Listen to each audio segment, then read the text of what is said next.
Hello, everyone, and welcome to episode 6 of the Triple Dub podcast. We're back. Woohoo! Hello. Finally, It's we been a missed minute. you. Yeah, Yes. but we're back. How's everyone feeling? Feeling good. Better after a Wizards win last night. Yes, that's always wonderful. Yes. That's what I like. We have a few wins in the bank now, so that's great. But you guys know how we kick off every episode. We are going to add a few more songs to our Spotify playlist. And so I'll start off. My song is Give Me a Try by Sizzla.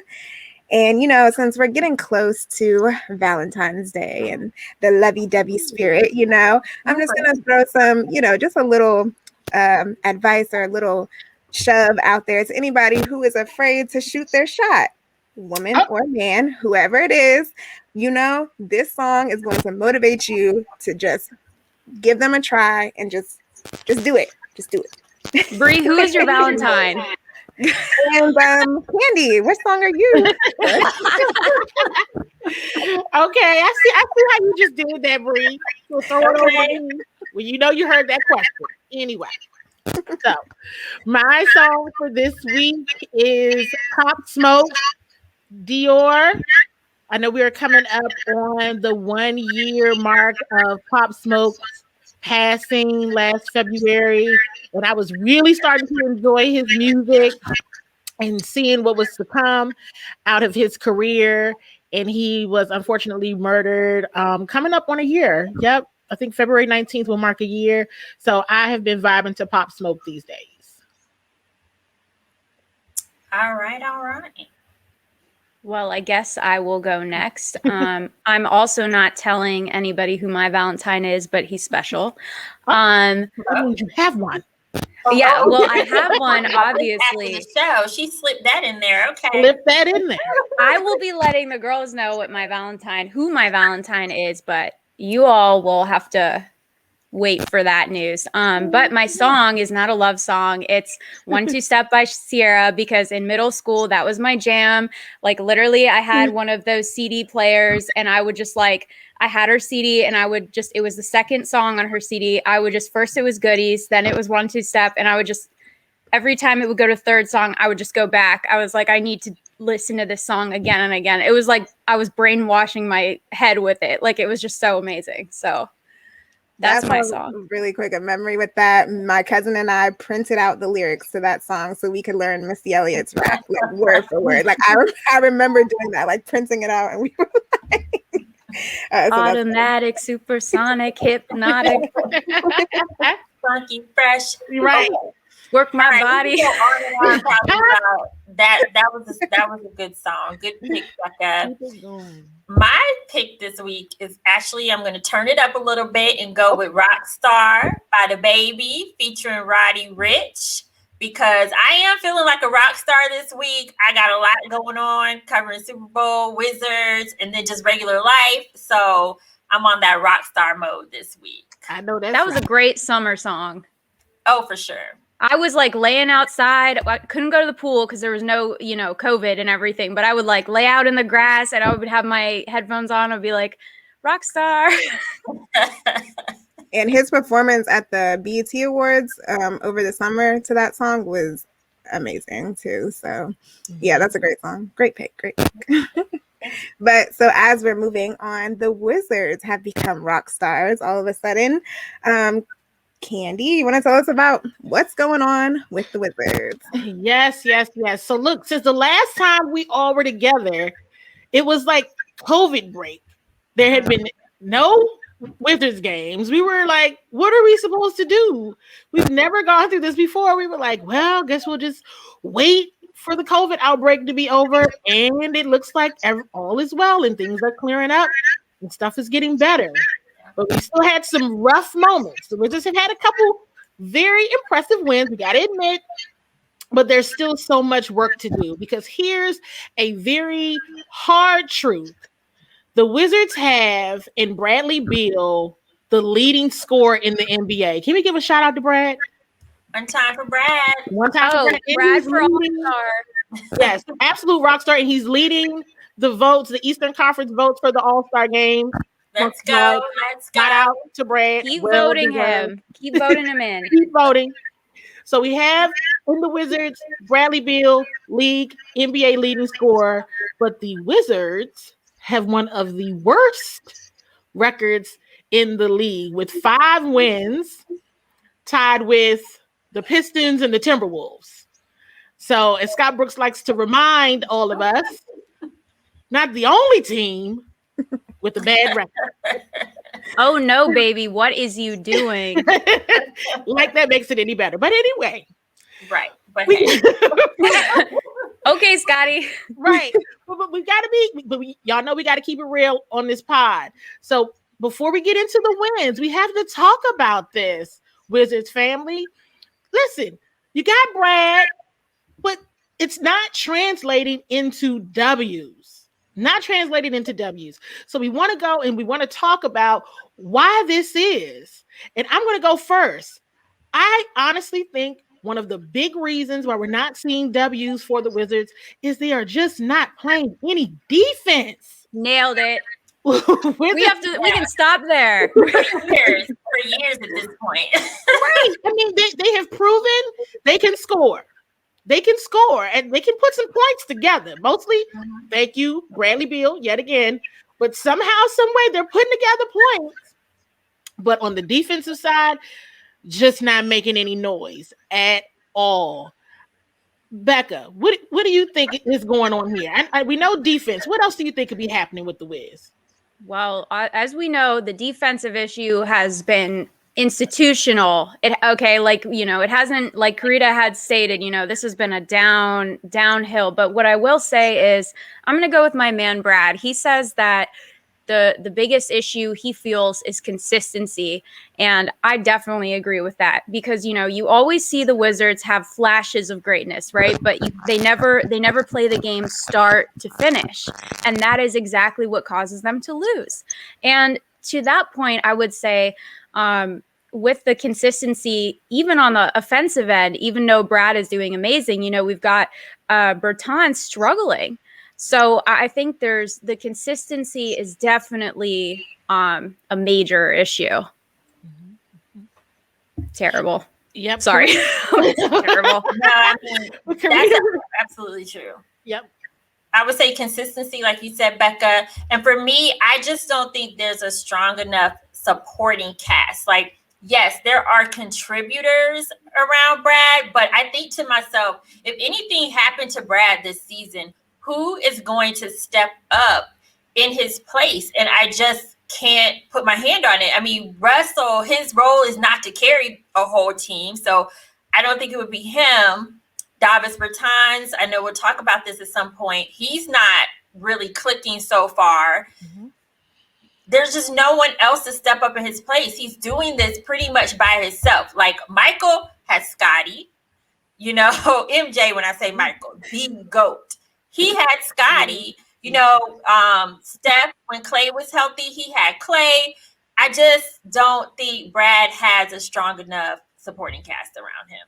Mm-hmm. Yeah. And going off of that too, Carita, I think that, we're not taking advantage of these prime years of Brad right now.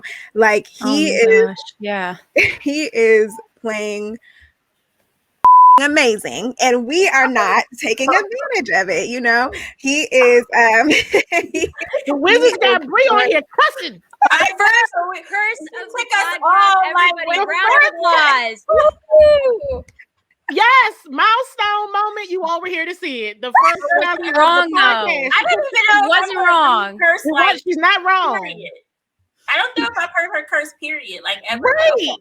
Well, we know she has it in her.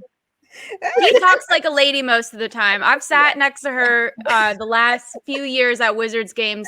I am the one cursing. She is the one who's like never heard a curse word. So congrats to Bree for that one. We keep it real, like Candi said, and sometimes the Wizards make you want to curse. That's right. Exactly. But he is playing like so good right now. Epic. And it kind of reminds me of a player from the Cavaliers years ago. His name was World Be Free, and he was the leading scorer in the league, but he played for a Cleveland Cavalier team that was terrible. And unfortunately, you know, he did bounce around from team to team, but he never won a championship. But all those years that he was with the Cleveland Cavaliers and he was putting up numbers and, you know, doing all that, and it was kind of wasted. And it's like, I would hate for that to happen to Brad right now. And I heard an example on one of the shows. I forgot what show I was watching, but they were saying it's like, you know, if you're dating a guy and then they're like, I'm not ready to be in a relationship right now, but you know, if you wait for me, like I'll be ready in like 10 years. And it's like, so bye.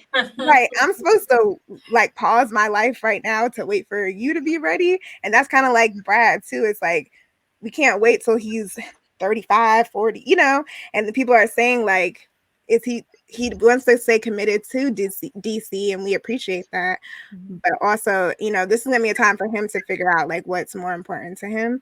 But hopefully, again, you know, we have hope in our Wizards, so hopefully they'll be able to get it together. But this will be just interesting for us to see like what's gonna happen. Absolutely. And after we wanted to discuss this, we heard Brad say it after the loss to the Portland Trailblazers, and if you didn't hear it, we have it here. I don't know what it is. It's, you know, you kind of got to drill it into guys' heads until we all get it. But for whatever reason, you know, we're not consistent with it. You know, we can't beat a good team in Brooklyn and come out and lay an egg tonight. You know, we got to be consistency has been our Achilles heel. We got to be consistent. Yep. Facts. You know, because we're going to get into the feel good. Because we got to do that, right, you all? They did get some wins. They beat the Nets. They did beat the Miami Heat last night. So we got some good stuff. We also wanted to share. It was so compelling. We were on the press conference last week, and it was after a Wizards loss. Which one was it, ladies? Pelicans, Hawks, whoever. I don't know. One of them. It was one of them. And It's a rough week. And we were just so impressed with Garrison Matthews and his poise and how he spoke about the team's mentality when they were at 3-11. We can't let this losing streak that we've had become our mentality. And it's tough to do when you're 3-11. It's tough to make that not your mentality, but you know, we got to keep reminding ourselves that the beginning of the year ain't going to define, you know, nobody's going to remember this part of the year if we come back and make a run.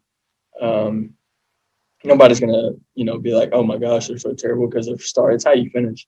And so, you know, we need to keep that in our minds and not let this losing streak become our mentality and be okay with losing, because I'll never be okay with losing. I don't care if we lose or if we don't win a game the rest of the season. I'll never be okay with that and just be complacent with that. So, you know, we need to keep fighting and realize that this part of the season ain't going to define the rest of the season. This man needs to start. I mean, okay, not start, but he needs more minutes because that attitude carries you very far. Mm-hmm. Don't you ladies think that? I mean, seriously. Oh, absolutely. I think he has a great attitude. He's very compelling in press conferences, and he is doing his thing on the floor. So, yeah, I mean, he has a leader's mentality. He has a leader's mentality, and exactly what he said there. You know, it isn't how you start; it's how you finish. And he's right. You know, if they end up finishing strong, no one is going to remember this, right? We all have a short attention spans. Oh, yes, I know the fans do for a fact. So. Right. Sorry, guys. I love y'all, but on Twitter every single night. I'm not even gonna get into it, but yeah, it took up a lot of time, so we'll let that one go. Right. And I'm sure, like, you know, of course, all of them are professionals, and they're not there to lose. So when it stacks up like that, and it's like back to back, like that does mess up your mind frame. Like for anybody, even if you're not playing a sport, like that messes up. If you just keep collecting L's all the time, like that can really weigh you down. So it's great. You know, I'm sure not everybody on the team has that mindset. You know, I'm sure a lot of people, you know, are not that optimistic, but it's good to have somebody like him that's on the team, that's out there putting in the work and keeping those positive vibes. Yeah, absolutely. And we're going to start another conversation on one of the Wizards team members who absolutely hates losing. And he brings that energy and that leadership out on the court every single time he's on there. And that is Russell Westbrook. So let's move on to the team fighting. They came up with a big win against the Brooklyn Nets. I didn't know how it was going to go. I know. I really didn't. It was touch and go for a while. And we did not see a meltdown. We saw the Wizards actually keep that energy and make some critical plays down the stretch and when it really, really mattered. And Russell Westbrook, welcome home. Welcome to DC. We love to have you. We're so happy to have you. We know when I tell you I was screaming in my apartment, I am so surprised I did not get a noise complaint. Like I did not get a call or any. I was jumping up and down. I haven't done that since I was like 6 years old when I got a brand new bike. Like seriously, like that was just. I know. I remember I texted you. I was like, "Wow!" Like literally, I was just like, "Oh my goodness." Listen, we saw glimpses of vintage Russell Westbrook. He has shared about his injuries, and we'll get to a clip of that in a moment. But based on what you've seen just in the last week, I'm going to start off with Carita. What are you looking forward to seeing more of from Russell Westbrook? You know what? That next game, I felt like was the perfect example of what I'm looking forward to. Beal will pull up for three. He hits it. 35 for Beal, 2-point game. Matthews with a steal. Here's Westbrook for three. He hits it. Wizards up by one. Oh, yes. Yes. That's what I'm looking forward to. To me, this is why Russell Westbrook was brought to DC. We haven't seen that Russell Westbrook at all until really that game. And like you said, in his post-game comments, he said he's healthy now. And so I'm just looking forward to a healthy Russ to help out Brad, to our point earlier of him needing some additional help out there. And we saw it in the win against the Heat, too. They combined very well on that one as well. So I'm just looking forward to him being healthy and actually being what we thought he could be to Brad. I would like to piggyback off of that actually, because Bradley that night had 37 points and Russell had 41. So if that's our starting backcourt, you know, every night's not going to be a perfect night, but if they can keep those numbers going, I mean, it's going to be tough to beat the Wizards even without defense. You know, just the offense is so crazy. Yeah. Yes. I mean, and that's the first time I think they both well, at least Russ, I don't think he's had 41 points since he's been here. So that's the first time they've combined for 70 something points. So yeah. And for me, you know, I don't know when this is going to happen, but I'm looking forward to, like, could you guys imagine if we were in the arena during that? Like, yeah, it would have been going right crazy. And so, like, I'm excited to see that, to see Russ's, you know, reaction with fans, with opponents, but he's like on our side this time. You know, we've already seen courtside Karen, and so you know we don't want any interactions like that. No. But to see him, you know, the fun banter, the, you know, just the cheers, you know, just the crowd reaction. That's what I'm looking forward to. You know, who knows when that will be, but that's what I'm looking forward to. Yeah, that would have definitely been one of those games that would have had all of the energy. Cap One Arena would have been lit. People on the street, like everybody. lit. But going back to Russ really quick, we're so happy that you're feeling better. He had some comments in post game about how he was appreciative of the time off when the Wizards were out during the COVID break. I just take my time. I don't rush.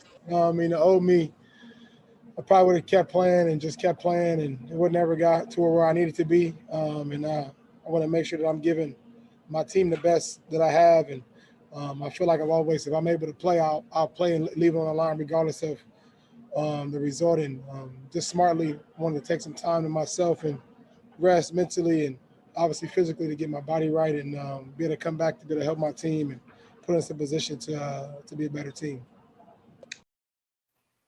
And a better team they absolutely were on Yes. Sunday when he showed up. Big time. So looking forward to more of that. Looking forward to more of that. Now, that was the feel-good part of the Wizards conversation. We have to go to another topic that we've been seeing. We've been seeing it on Twitter. We know the fans have been talking about it. And we've been watching it because we've all been watching these games. The big question, one of the big questions, Davis Bertans. What is going on with Davis Bertans? Now, before we get into this, ladies, I'm going to show a clip of Scott Brooks talking about Bertans in his minutes and overall conditioning. And then when we get back from this clip, ladies, whomever would like to go first, please do the honors. Okay, Becca's raised her hand. All right. Like in the press conference. It's going to have to be game minutes. I mean, I played him a few extra minutes tonight because we need him. We need him. He's not a 2 for 10 shooter. He's not. I mean, saw it all last year up close. I see it in practice. I see it before games. But we need him to make shots, and he will. He will. I know he will. It's just a matter of time. It's unfortunately we have to go through it until he gets his legs ready and our game ready, and it's going to take some time. He was getting there before he went out, and then he's been out for a long time, and now it's going to take him some time. So I'm just going to say that I understand that the fans do not want to hear that because, fans are always about instant gratification. They're always about, we want it and we want it right now. Uh-huh. But Bertans was a free agent for a few months. He was advised not to do anything that would cause him to be injured. And then with the COVID restart, that caused all sorts of setbacks for him. I was just saying the other day, if I run every day for a few months and then I miss 2 weeks, it's going to be difficult. You can't just start up where you left off. We're not superhumans. Maybe Russell Westbrook is, but we are not. So I just wanted to say that it's going to take time, and he's going to, unfortunately, you cannot sit him out because, one, he's not being paid to sit. He's being paid $16 million a season. He's not going to sit on the bench. And two, the schedule is so impacted now because of the COVID reschedules. So he's going to have to play his way into shape. There's not that many practice opportunities for him. So unfortunately, I have to agree with Scott Brooks on this one. Yeah, I actually do too. I think in this case, he arrived at training camp late, I believe. And then when he got to the States, he had to sit out for a little while because of COVID protocols as well. And then he was a part of the whole outbreak with the team. And so it seems like when he was starting to get a rhythm, because right before that COVID outbreak, he had a pretty good game or two. And then that outbreak hit. And so boom, he's out again. And I don't know for sure because thank goodness I haven't had COVID, but I'm sure it takes some time to even just physically get back into shape from being sick like that. So I do think it's going to take some time. I know people are impatient because he's getting paid a lot of money, so I feel you. But I think he'll be back. They paid him for a reason. I think he'll be back. Yeah. And it is kind of like during the games, it's like, okay, how many times are they going to pass the ball to him? It's like, again, again. But that shows their confidence in him. And that shows that, that they're like, look, we're here for you. Keep shooting. You're going to get it. Don't worry. We got your back. And so again, just like what you guys were saying, hopefully, with the more and more games that go by, he's going to get back to his normal self. Yeah, and I don't want to belabor the point, but also even with Coach Brooks, he was saying because a lot of their games, I think this is what you were saying, Becca, a lot of their games got canceled and now they're rescheduled. But even Scott Brooks was saying as a team, they're not getting the reps because their games were canceled. And so now they're kind of getting into a rhythm. But he's been saying we need games, and he's talking about the team. So even like with Bertans, he's dealing with that too, on top of everything else. So I mean, 5 games in 7 days, guys. That's what we're dealing with. We're in the midst of that schedule. So there's no other way that he's going to be able to get back. And honestly, the best way to get back in shape is if you're playing against, your competition. I've seen on Twitter that people have said, oh, well, Bertans can't shoot anymore. No, it's not that he can't shoot. It's just that he doesn't have the stamina to shoot, to run back and forth and then throw up shots during the game. So the more he does that, he's going to go back to where he was. It's just not going to happen soon. Well, I hope it happens soon, but not overnight. Yeah. right. Not Yeah. overnight. Yep, absolutely. And fans, Wizards fans, we feel you, we hear you, we see you, and it's going to be tough to watch at times. And I know Bertans looks like a liability out there, but the reality is this is how the coaching staff has agreed to get him back into shape. As the ladies have already stated, that's where it is. Now, sometimes you might want to limit his minutes. Like, good grief, please don't take another 3. But he's got to keep shooting. Yeah. And his teammates, clearly, it's evident that they have faith in him and believe that he's going to get back hot. So another topic to watch. And we're going to keep on keeping on and rooting for the Wizards, as you all know. And I think that is it for our Wizards segment. And I'm turning it over to Miss Carita for what's going on in the NBA. Yes. So what's going on in the NBA? I won't be too long today, but there are some things happening. First, I want to just talk about the fact that we recently got word that the NBA has confirmed that there will be an actual All-Star game, because there was talk about it. We didn't know if it was happening, but it is happening. Woj actually reported it. And here's the details. March 7th, State Farm Arena in Atlanta, pretty much the same setup. But for me, and this is a question I want to pose to everyone, I'm just wondering, is this All-Star game even necessary? Being that we are playing during a pandemic, and to me, the priority should be finishing the season, not bringing all these guys together from different cities into one spot for an All-Star game. I think it's great. All-Star is always wonderful. But like for the NFL, they had the Pro Bowl, like they did virtual things. So I think that they should have did that for the All-Star. That's just my opinion. And I just want to throw that out there to you guys. Do you think that the All-Star game is something that is really like a priority this season? No, I don't think so. I wholeheartily agree with you, Carita, because I can't go. So let me stop it anyway. That too. That is really the whole reason. But no, I think you're absolutely right. I really think the NBA should have taken a page out of the NFL's book on this one and found a way to virtually engage fans and keep players safe. Now, listen, if they weren't going to reschedule some of those postponed games during that time, then let people have the time off and rest and just stay safe, stay put, and then resume the season. Right. That's what I was going to say too, because a lot of the players, if they don't make, the All-Star team, that's kind of like a little mini vacation for them, but they can't really go anywhere. So it's like, or if they do go somewhere, then that's at risk of, catching the virus. So it's kind of like, yeah, if you want, like, a break is definitely needed, but the main part of All-Star Weekend is the fan interaction, the events, the different competitions, like again, like with what I said about earlier about having the crowd.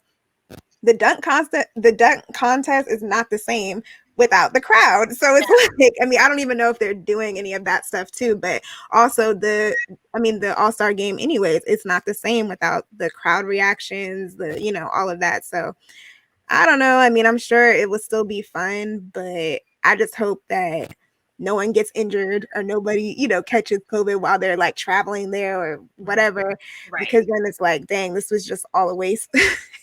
And now we have to shut down the season again or something, First of all, we should not be having an All-Star game. My personal thoughts.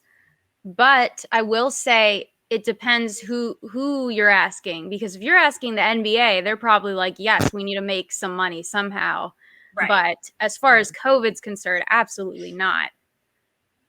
I agree. But I mean, to your point, the NBA wants to make money. And so they're moving forward with this All-Star game. But I'm with Bree. Like, All-Star is about the fans. Fans won't be there. And it just kind of seems like you're putting these guys at risk for absolutely no reason. But they're going to go ahead with this. So I'm sure we'll still be watching on March 7th. Yeah, the All-Star game. And hopefully Brad will be there. Yes. Oh, he will be there, or else the sky will fall. I will raise hell on Twitter, okay? He will be there. Going down. Keep voting. All right. Well, just switching gears a little bit. I know we typically talk NBA, but a part of our show, we all cover WNBA too. And so right now it's huge for the WNBA. It's free agency, and that means you bring some players in, but then you also lose some. And unfortunately, the Mystics, they lost 2 pivotal players. And by loss, I mean this was also their choice to do so and move in a different direction.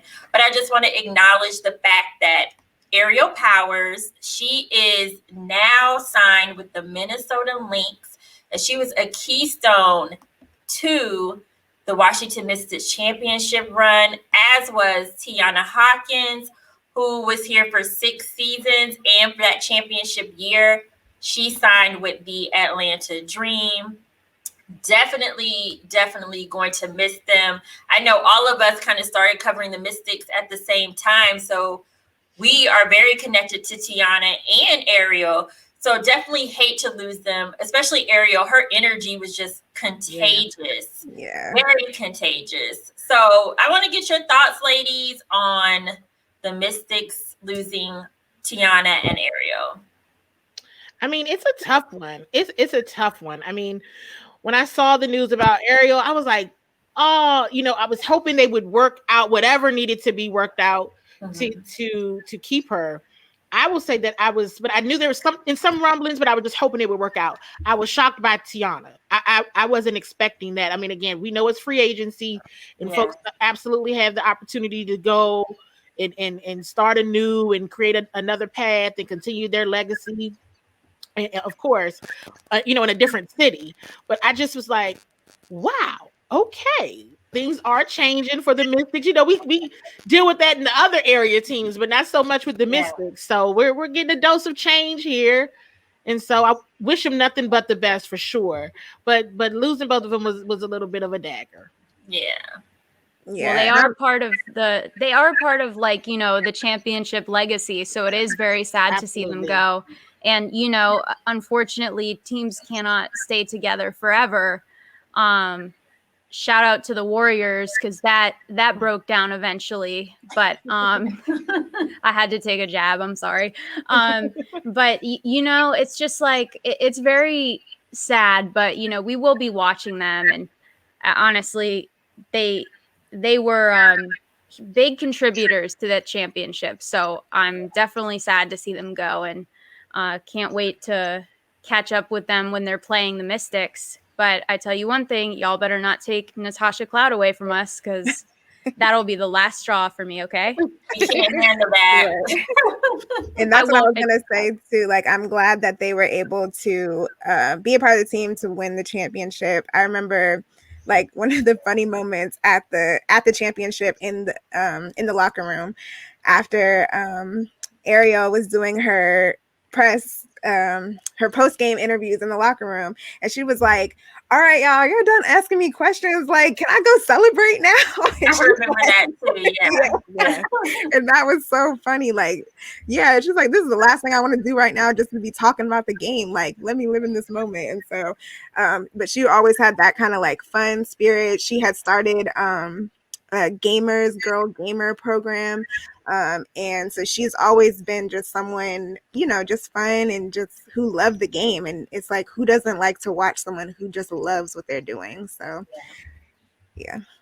And can we also add in, hopefully they will come back when the Mystics have their parade, because they absolutely deserve a parade. Please and thank you to whomever. If there's no official one, we are all going to make the parade. The four of us are going to organize our own parade. Yeah, I really do wish they did have a parade. But I don't know if Ariel come back for that parade because I don't know all the details, but apparently, there were some conversations with her and Coach Tebow verbally where they agreed that she was going to actually stay. Apparently, the Mystics felt like she was being hesitant.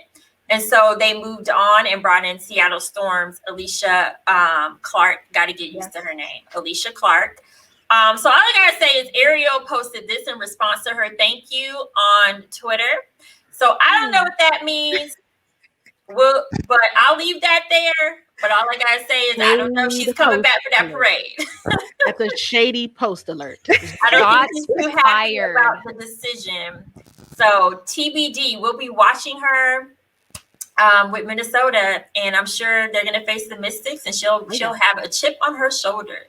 And so with that, it's going to be like the Houston Rockets Wizards game. I know. I was going to say it was very John Wall, how they said, no, we want you to stay, and then all of a sudden he was in Houston. Yeah, and that's the business of basketball. So that is what is going on for this week. And I will pass it to Becca for our wonderful Women in Sports Spotlight. Well, ladies, last time I believe we picked Becky Hammon for making history in the sense that she was the first coach to coach an NBA game. But let's talk about a couple referee women that officiated the game at the same time. Let's take a look. NBA history made at the Amway Center during last night's Orlando Magic game against the Hornets. 2 female referees officiating the same game. Natalie Sago and Jenna Schroeder joined Sean Wright as the officiating crew. The NBA has used 76 officials so far this season. 7 of those are women. But this is the first time that women made up 2/3 of the officiating team. Magic head coach Steve Clifford says it is great to be part of this history-making game. To me, like Vice President Harris, she worked her way to the top, and both Jenna and Natalie did too. So I think it's a great thing for the league, and I'm really happy to be part of it. Well, first of all, before I get in too far, I just want to say, if I could get my hair in a perfect ponytail like those ladies, I mean, I would wear my, like Stu Bird, they always have their ponytails perfect. So shout out to them, and they're kicking ass at their jobs. So Jenna and Natalie, like seriously, I mean, 2/3 of the officiating crew was women. That is awesome. I mean, ladies, like, what more could you want? Becky Hammon, the referees are taking over. I mean, by next year, like, the NBA might be run by women officially, like, all the time. Hey. Just kidding. Well, we can only hope, right? Might as well. Put it into existence. Yeah, so that's great to see, again, moving forward, gender does not matter, like, if you're blowing the whistle, like if it's a foul, it's a foul, So it's really great to see, it's crazy to think that it did take this long, but we're just happy that it's happening. Yeah, I agree. That's all I can really say is it's great to see in both the NBA, NFL, women are just breaking barriers, and I'm glad that we are using our platform to shine a light on that. Yes. Wholeheartedly agree with everything you all said. It's just awesome. And yeah, Carita, what you just said, we're using our platform to highlight these women. So keep inspiring us and keep inspiring others. And we're proud of you guys. Thank you so much. Yeah. Well, with that, I mean, we've covered our favorite songs of the night. We've covered our Wizards, which, we could go on all night, but we won't. We've covered the NBA hot topics. We've covered our Women in Sports Spotlight. Ladies, I mean, I guess we're good here. Full show. Full show. Make sure that you guys, go and listen to our full playlist. We have a lot of songs on there. For any type of mood that you're in, we have a song for you. Also, don't forget to follow us on Twitter and IG. We have other things that we put, the show clips on there, but we also have some other features that we have on our page as well. And of course, don't forget to follow each of us. All of us are doing very different things. So keep up with our individual lives if you want. We're cool people. You should follow us anyways. You'll get our individual commentary. Right. Right. So that's been another episode of the Triple Dub podcast. Thank you guys so much again for tuning in, for sending out the clips, for liking, for retweeting, all of that. We really, really appreciate it. And we will see you guys next time. Bye.